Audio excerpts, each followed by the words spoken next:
I'm Isabelle Gonthier, Chief Assessment Officer at PSI Services, and I invite you to delve deep into the world of testing with me.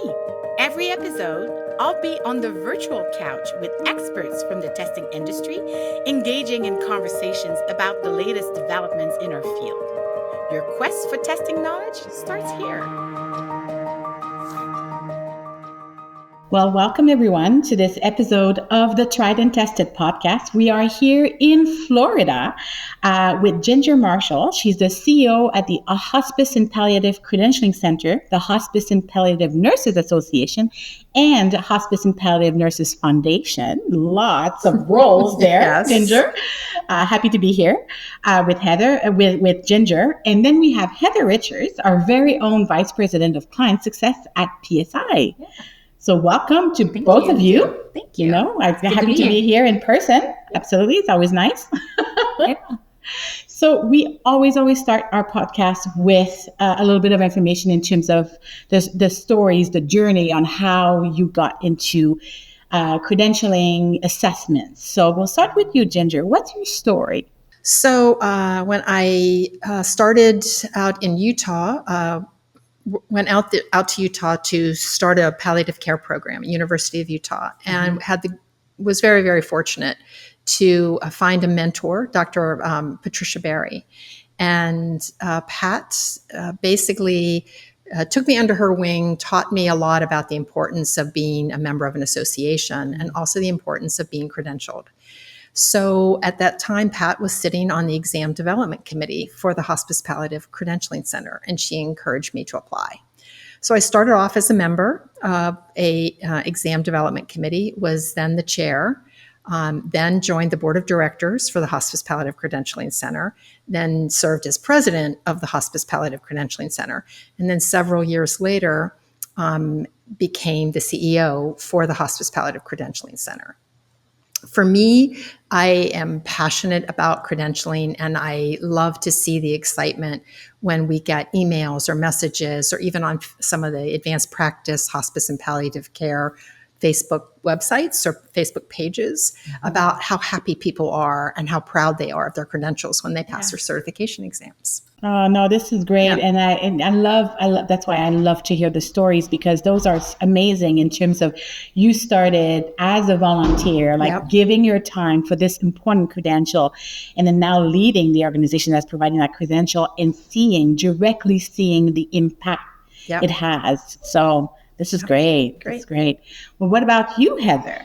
Yeah, I was just thinking, I've got a couple of different things for me that kind of dovetailed at the same time in 2017. I had, in a previous life, I had owned and operated dating services, and we were based on testing. Compatibility and personality testing. And so I had an affinity for that. And my husband also has a plethora of certifications that he holds in the technology space. And so I come from the account management client success world, and I really didn't know the assessment industry until I kind of came upon it. And then I kind of fell in love. I felt like it was a dovetail of so many things in my life that, I love testing and I love analytics and science. And it also kind of played into, some of the things that I'd already been doing in my career as far as client success. So been here since 2017 and love it. Yeah, I love the connection here as well in terms of from your previous life, and then you were able to kind of connect the dots and create that affinity right there. So this is great. And now a short break. Hello, tried and tested listeners and fellow testing enthusiasts. I'm Isabelle Gonthier, your guide through the fascinating world of credentialing. Each week, we dive deep with expert guests to explore the hottest topics in certification and licensure testing. If you're enjoying our journey through lifelong learning and innovation, take a moment to subscribe wherever you get your podcast. And if you know someone passionate about testing or curious about the latest testing trends, why not share this podcast with them? It might just be the inspiration they need. Thank you for tuning in and being part of our community. Remember, sharing knowledge is one of the best ways to grow our industry together. Keep listening. And I think that it's interesting because you've mentioned your husband's credentials and all that, and there's so much to be said about the value of certification. And I want to hear more about that from you, Ginger, in terms of why is it important for both an individual and an organization?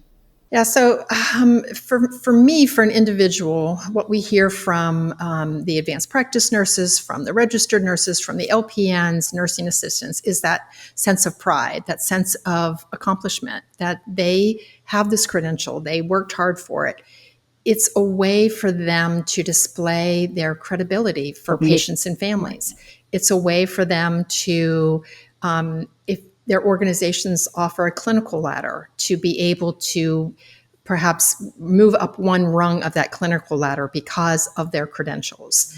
It's really knowledge validation. I know the information. What is a great way to make sure my patients and the families who I'm working with know that? It's to have this credential behind your name. So again, it's knowledge validation, it's a sense of pride, it's a sense of accomplishment, especially for bedside providers. Those credentials speak volumes when you walk in the door and a patient sees them on your name tag. Yeah, it brings credibility, Absolutely. trust as well, which is really important, especially in nursing, but I would say in a lot of professions, but that speaks volume. Yeah. Heather, obviously you are engaged and working with so many different credentialing organizations through your role with PSI. So can you speak to the value of certification from that lens, in terms of working with so many different credentialing organizations in different fields, basically? Yeah, I would say it's definitely given me personally a huge perspective, especially in the healthcare space, Ginger, because I think prior to my exposure to organizations like yours, I knew that there were certifications, but I probably didn't understand the distinction in the quality of care and service. And so I've been able to really make, I think, smarter choices for myself and people that I love by asking questions around, the care.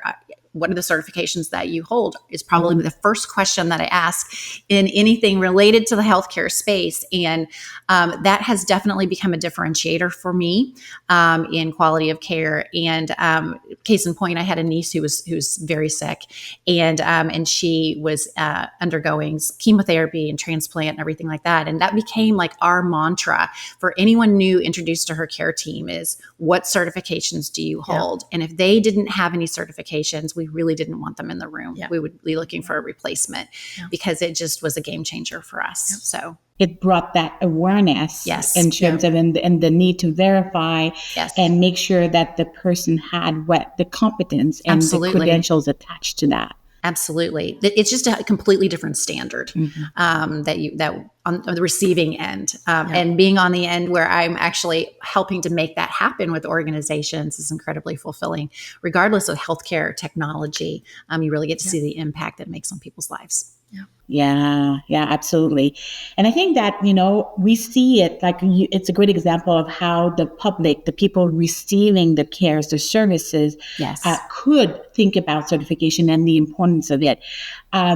But when we think about the individual seeking certification, how can they present the value of that certification, the importance of that certification to their managers or employers? So the best way, anytime you're negotiating for something, you really need to put yourself in the position of the person who you're negotiating with. What is a win for them? What do they want? So in most cases, in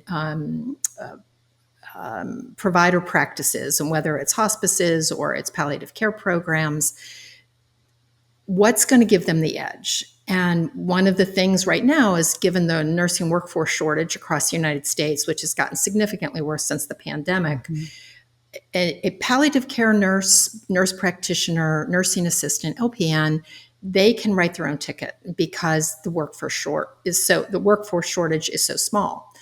So for them to be able to go in and say, look, if we're trying to get patients and families to choose our hospice, what if we could go at it where 100% of our staff is board certified in hospice and palliative care? That's going to give them the edge. You have to let them know and show them and teach them You could also share some studies that have actually shown a decreased risk in errors, a decreased risk in falls. These are very small studies. There are some challenges with these studies, but really when it comes down to it, if I had a choice as a patient over someone providing care for me who is board certified or not board certified, the fact that they put the extra effort in, they wanted to improve themselves, that's the person I want taking care of either me or a family member. But again, if you go back to the employer, what's the edge for them? What can make it possible for them to attract patients and families to this? Yeah, it's kind of looking at showcasing the level of engagement as well. I would say from an employer standpoint is that if the employee wants to invest in that certification, that demonstrates that level of engagement, commitment, willingness to continue to improve and get better in a way. Yeah.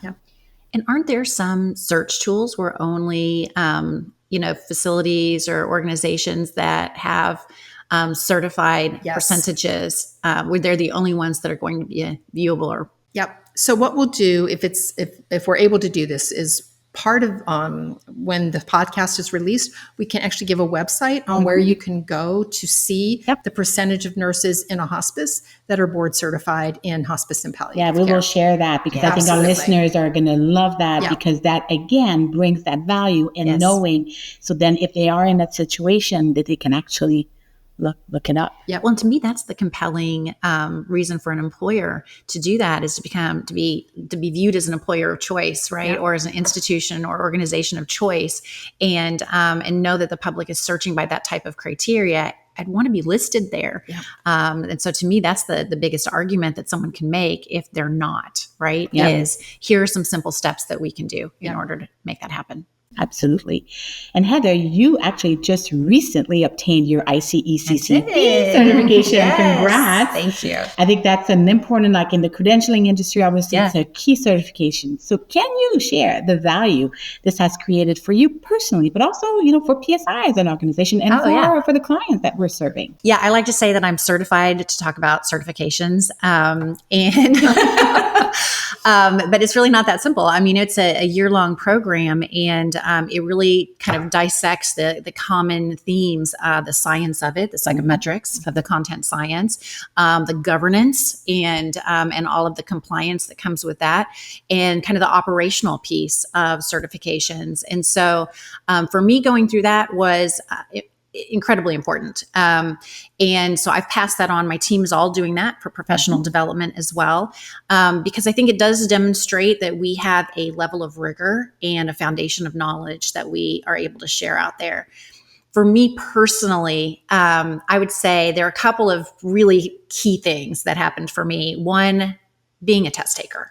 Just like all of our clients and the millions of test takers that we have around the world, was incredibly powerful. And I wasn't doing it because I was doing QA or going through a training. I was doing it because I had skin in the game, and the stakes were there. The stakes were high. Yeah. So I had all of the same nervousness about using remote proctoring and all the things. And I just find that really helpful for me to have perspective as I hear stories from organizations, and they might have a test taker, question or issue. I can definitely feel more connected to that experience, and the waiting for results, and all of those types of things. But then I would say also just the understanding and appreciating the amount of study that went into obtaining that, because it was no joke. The quantity of materials, the books, the handouts, all the things that were relevant, trying to create my own study plan and study on my own time and test myself to go through that. It was really enlightening. And so I think it was a valuable experience, just not for the takeaway of the obvious, right? Like all the things that I learned, but the experience itself, I think was really incredible. Yeah, no, I think that's a very important point. And it speaks to, again, how it can help, keep that into perspective in mind when you, as you said, you're dealing with some challenges that might happen, and then having that experience and perspective changes how you look and actually solution any challenges. I would say I took away a couple of things immediately that were stressors for me that PSI has put into their product as a result. to make it a little bit happier path for the end test taker. But I think that we always have that lens, but making it personal was incredibly important. Yeah. In addition to all the wonderful things I learned about psychometrics as part of the program. That's a very important part of the whole thing. Yes. Of course, I'm not biased at all. So when we think about, again, that value of certification, Ginger, how can professional create an effective elevator pitch? See, I have trouble pronouncing elevator. We got you. Elevator pitch about being certified. Yeah. So I'm going to answer that in two ways. If you're dealing with a patient or family, one of the best ways to introduce yourself is, hi, my name is Ginger Marshall. I'm an advanced practice nurse. I'm going to be working with you. It's important that you know that I'm board certified in both acute care and in hospice and palliative care. If you say that every time you walk into a patient's room, into a patient's home, when you meet a patient, it's just a great way of you're sort of elevating yourself, elevator speech, immediately up so the families know that you've done extra work, that you have the dedication. To be able to say, what this means is that my credentials behind my name on my name badge should really say to you that this is a validation of my expertise, that I'm hoping this will make sure you know that you can trust me in what I'm saying and doing, because this is a way of showing my competency. Yeah, absolutely. I love the fact that the whole concept of the introduction is very powerful. Yeah. Very powerful. Now, and you took that a step further at your conference as well. I think that's where you were going with it. But that was like another layer to that. So, and what Heather's talking about is we had a conference that Heather was able to attend, and part of the introduction that I did, or the presentation I did at the beginning, was really just talking about giving examples of how you can introduce yourself. So one of the things that we have on our website is you can go into our website, you can look in a state, perhaps in Utah, and we also offer credentialing, a certification exam for social workers. And the example I gave was a person could walk into a family member or if they're applying for a job and say, hi, my name is Teresa Smith, and I am one of 17 social workers in the state of Utah that are board certified in hospice and palliative care. Mm-hmm. So really sets you above that. Mm-hmm. The other piece of this, which actually great segue linked into this, is there's a way to introduce yourself to patients and families, highlighting your credentials, but there's also a way, if you're in a job interview or if you're meeting stakeholders or anybody in the C-suite and you want to introduce yourself, especially if it's on your resume and they haven't noted it. So you're in an interview, your certification is on your resume, they haven't asked questions about it. For you to be able to say, it's important that you note that I am board certified in hospice and palliative care. What this means is it shows that I've had the dedication, the diligence, the really stick-to-itness of being able to apply myself to study for a tough exam and pass it. Mm-hmm. And I think that really sets me above and beyond people who you may be interviewing for this job who don't have those credentials. Yeah, it kind of raises the bar in so many ways. Exactly. Yeah. It really just shows also the fact that this candidate is disciplined enough to do the work to get the credential. Yeah. And kind of pushing this even further, like thinking about, a way to really promote yourself in terms of the having the credential and the importance of it. Are you able to share some success stories about like actual people like being certified and how that has had a huge impact? Yeah. So I call this my dark and stormy night story. I was on call on a Friday. This is when I was working in Charlotte, North Carolina. I was on call for both hospice and palliative care. And we got a call from, a hospice nurse saying that she'd gone into the patient's home to help with symptom management, enroll the patient in hospice. And the family really was not comfortable, not ready. They said they weren't ready. The patient wasn't ready for hospice. So it came to me. I was on call for palliative care, and I did a home visit in my role as the palliative care consultant. So the first thing you always do when you meet with a patient and or their families, number one priority is what's the patient's comfort. So worked with him. He was having some symptoms. We were able to get under control just with the medications that we had in the home. And once he was comfortable, the family asked if we could meet outside of the room to just learn more about the services we were providing. So we did that, and I got the patient's permission to speak with the family without him being present. And I remember we were sitting around the kitchen table. The elder son was leaning against a door frame, and he had his arms crossed, and he's leaning against. And I started talking about services that are unique to hospice, services that are unique to palliative care. Started also talking about life expectancy, prognostications. And he stopped and he said, "Lady, I just met you 15 minutes ago. Why should I trust you?" And I said, "It's a valid question. So I've been a nurse for 15 years. Actually, at that time, it was 22 years. I've been an advanced practice nurse for 7 of those years." And he's just kind of sitting there with this stone face. And I said, "I will also tell you that I'm board certified as an acute care nurse practitioner, and I'm board certified in hospice and palliative care." I saw it. He literally relaxed. His arms dropped down. He came over, he sat down at the table, and he said, "Now you can keep talking."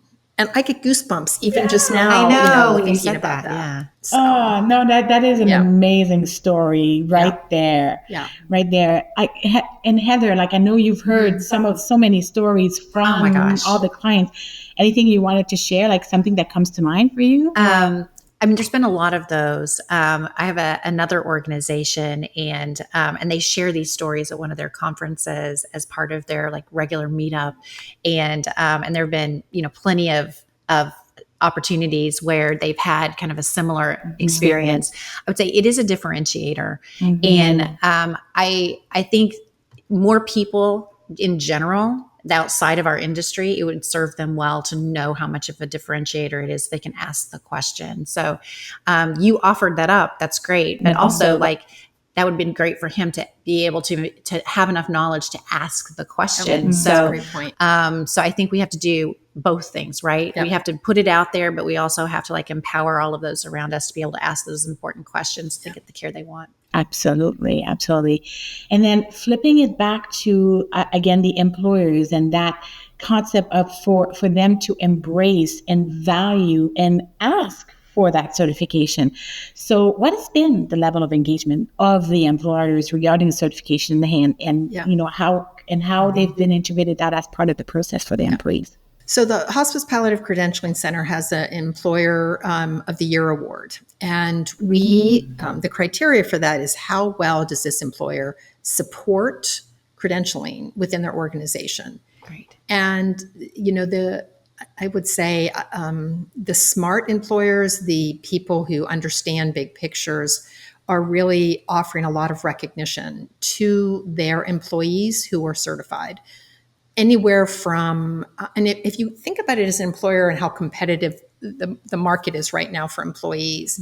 So if you were to set up a study group for your employees, it costs you nothing. It costs you time on a Zoom call or on a Teams meetup. Get a schedule on, set it up, get your employees together. Who's working on their certification? Let's get a study group going. So that costs absolutely nothing. Yep. If you were to offer to pay for a certification prep course, running anywhere from $200 to $500, each employee, if during that negotiation, that employee who you thought was pretty good and you're ready to hire said, "I want $500 more," you wouldn't have batted an eye. You would have said, "Okay, $500, no problem." But if you offer it to each one of your employees, we'll pay for your cert prep, we'll pay for your certification exam fees, we'll give you PTO on the day of, we'll give you 2 hours a week to study. You're showing that this is important to them and that their professional development is important to the company, so you're willing to invest in it.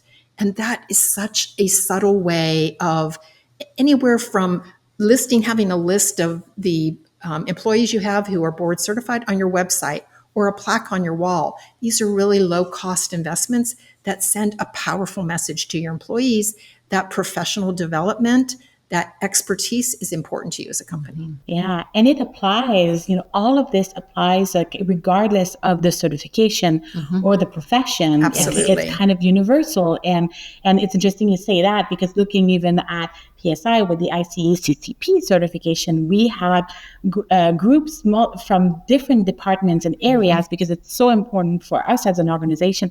And yes, there's study groups, there's like a community that's getting together. Yeah. And again, it just brings a level of engagement that in the end makes it so much more powerful for the person, but also for aren't the we all organization. looking for our employees to be stickier to the organization Yes. and have a sense of community outside of their role that they're in today?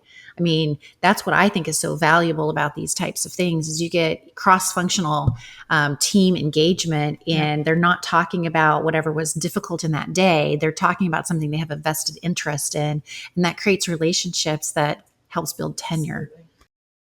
Heather, when we talk about the value of certification and being able to really promote that, looking at working with so many of the different credentialing organizations, I'm sure you've been hearing stories, you've been seeing that how it's applied elsewhere, and if you want to share some of that from your perspective.